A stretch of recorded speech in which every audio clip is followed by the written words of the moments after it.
एक कथानक आणि दुसरं पात्र, हे कादंबरीचे दोन घटक पाहिले. आता तिसरा जो घटक आहे कादंबरीचा तो वातावरण हे कादंबरीचा घटक आहे. वातावरण हा जो घटक आहे तो कादंबरीतल्या घटना, त्यातले प्रसंग, व्यक्ती, कादंबरीतल्या घटना, प्रसंग आणि व्यक्ती ह्या ज्या असतात यांच्या माध्यमातून किंवा यांच्याद्वारा जे कथानक निर्माण करतो त्या कथानकाला वास्तवता प्राप्त झाली पाहिजे, त्याला अस्सलपणा आला पाहिजे, याच्यासाठी तो वातावरण निर्मिती करीत असतो लेखक. कोणताही कादंबरीचा लेखन करणारा लेखक किंवा कादंबरीकार कादंबरीमध्ये त्याच्या कल्पनाशक्तीच्या माध्यमातून तो जो कल्पनेनं काही घटना उभ्या करतो, काही प्रसंग सांगतो, काही व्यक्ती निर्माण करतो, पात्र, आणि यांच्या माध्यमातून तो काय करतो, एक कथानक निर्माण करतो. आणि त्या कथानकाला जे कथानक चालू असतं ते वास्तव वाटलं पाहिजे.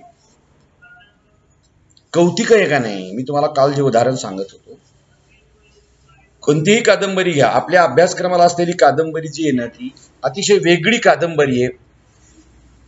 तुम्हाला मी कादंबरी सगळी ती सांगणार आहे. या कादंबरीमधले देखील पात्र जी आहेत का नाही, ही पात्र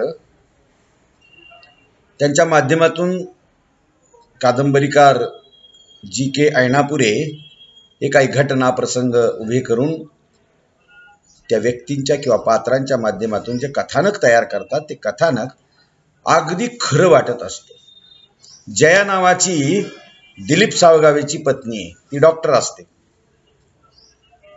या दोघांचं काही पटत नाही काही कारणांनी, ते तुम्हाला मी कादंबरी शिकवताना सांगेल.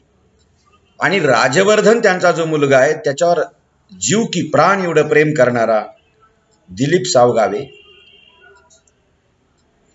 तासाला क्षणाक्षणाला त्याची प्रचंड काळजी घेतो. तू जेवलास का? आणि प्रत्येक वेळेला तो घरातून जाताना, तो आल्यानंतर त्याच्या डोक्यावरून हात फिरवतो, त्याचा एक पापा घेतो. एका मायाळू बापानं मुलावर किती प्रेम करावं याचा आदर्श नमुना दिलीप सावगावेनं उभा केला. ही जी वास्तवता आहे ना, आई कुठंतरी दूर गेली निघून त्याला सोडून, मुलाला आणि पतीला, त्याचं तिचं पटत नाही. राजवर्धन बापाकडे राहतो आणि मग आईची माया न मिळालेला मुलगा बापाच्या छायाछत्राखाली किंवा मायेखाली वाढणारा हा राजवर्धन त्याचं वर्णन करत असताना तो तसं वातावरण निर्माण करतो, अस्सल वातावरण निर्माण करतो लेखक, कादंबरीकार. कादंबरीमध्ये विशिष्ट स्थल काल असतो, त्याची देखील निर्मिती तो करतो कादंबरीकार. त्या विशिष्ट स्थल असेल, काळ असेल, तो वैशाली ही एक त्या सावगावीच्या जीवनामध्ये येते. राजवर्धनची त्या सावगावेला आठवण होते आपल्या मुलाची आणि तो निघतो. तितक्यात ती जी वैशाली ना त्याच्याकडे फाडलेल्या नजरेनं त्याच्याकडे पाहते, त्या सावगावेकडे. त्याच ठिकाणी त्याच वेळेला हे सगळं जे घडतं ना, स्थल काल, आणि तशी ती व्यक्ती हालचाल करते.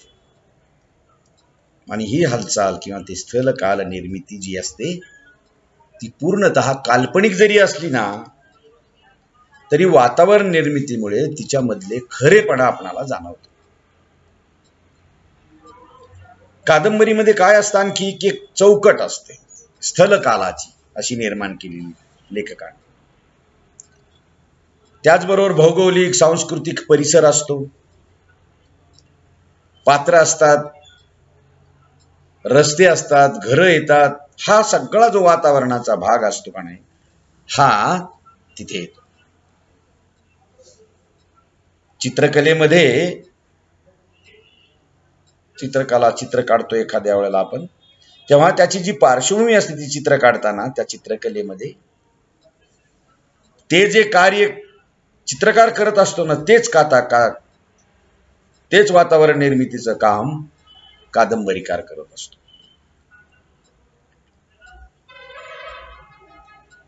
आता हे चित्रकार आणि कादंबरीकार हे जर आपण बघितलं तर ती यांची भूमिका जी आहे ना दोघांची एक असते. चित्रकार ज्याप्रमाणे चित्राला अधिक आकर्षक आणि सुबक बनवतो, त्याच्यासाठी तो पार्श्वभूमी निर्माण करतो, तिचा आधार घेतो, तसाच ती पार्श्वभूमी त्या चित्राला जशी पूरक आणि प्रेरक ठरते, तशीच कादंबरीमधली पार्श्वभूमी देखील पूरक आणि प्रेरक ठरत असते. आणि कादंबरीकार विशेषत्वानं काय करतो माहिती का, तो वातावरणाच्या आधारानं जे कादंबरीत कथानक निर्माण केलेलं असतं त्या कथानकाला एका विशिष्ट उंचीवर नेऊन ठेवत असतो. म्हणजे चित्रकलेसाठी पार्श्वभूमी तर कादंबरीसाठी वातावरण असते, तसंच कादंबरीसाठी सुद्धा वातावरण निर्मिती करण्याचं काम कादंबरीकार करीत असतो. आजची जर मराठी कादंबरीचा आपण विचार केला तर सगळ्याच बहुतांशी मराठी कादंबरीमध्ये आपल्याला ही गोष्ट पाहायला मिळते, वातावरण निर्मितीची. अगदी कादंबरीची जी सुरुवात होती तिथं त्या वातावरणाची मुक्तता म्हणजे तसं मुक्त वातावरण तयार केलेलं असतं. कादंबरीचा जर तुम्ही विचार केला तर काही कादंबऱ्या, मंजुघोष नावाची कादंबरी, मुक्तामाला असेल, ह्या अद्भुत वातावरणात रंगवलेल्या कादंबऱ्या आहेत. त्यामध्ये सदाशिव पेठेतलं पुण्यातलं वातावरण असेल किंवा फडक्यांची सुखवस्तू वातावरण व स्वप्नाळू सृष्टी निर्माण करणारी कादंबरी असेल, ती कादंबरी त्या काळातल्या तरुणांना वेड लावते. तर वि स खांडेकरांच्या ज्या कादंबऱ्या आहेत त्या कादंबऱ्यातले नायक जे आहेत ते पुष्कळ दारिद्र्य त्याचं त्यांच्याकडे असतं, पण दारिद्र्य असलं तरी ध्येयवाद असतो. काही त्या वातावरण निर्मितीमध्ये राजकारण असतं, देशसेवा असते. तर वा. जोशींच्या कादंबऱ्या आपण जर बघितल्या तर तिथं कुटुंबातल्या वातावरणाची निर्मिती असते. पुढे तर काही काही कादंबऱ्या प्रादेशिक आल्या, ग्रामीण आल्या, नैसर्गिक आल्या आणि त्या त्या ठिकाणचं तसं तसं वातावरण निर्माण केलेलं असतं. कोकणातली कादंबरी एखादी प्रादेशिक कादंबरी असेल, गारंबीचा बापू, नुकतेच नावाडी नाव हाकून सायंकाळच्या वेळेला किनाऱ्याला नावा लावून बांधून बसले, एका कळकट मळकट असलेल्या हॉटेलमध्ये येऊन ते सगळेजण चहा पितायत, कोणी भजे खातय आणि तिथं किती रुपयाचा धंदा झाला दिवसभराचा वगैरे ह्या गोष्टी चर्चेला जातात. समुद्र किनारा, नदी किनारा, खाड्या, नाव वलवतानाचं सगळं आयुष्य, ही तिथलची वातावरण निर्मिती केली असते, नाही का. हे कसा कादंबरीचा एक घटक असतो. निवेदन पद्धती हा एक कादंबरीचा घटक आहे. निवेदन, कादंबरी हा निवेदन प्रधान प्रकार आहे, वाङ्मय प्रकार आहे. कारण कादंबरीला कथानक असतं आणि हे जे कथानक असतं हे कथानक निवेदन या घटकांच्या माध्यमातून तो प्रस्तुत केल्या जातो.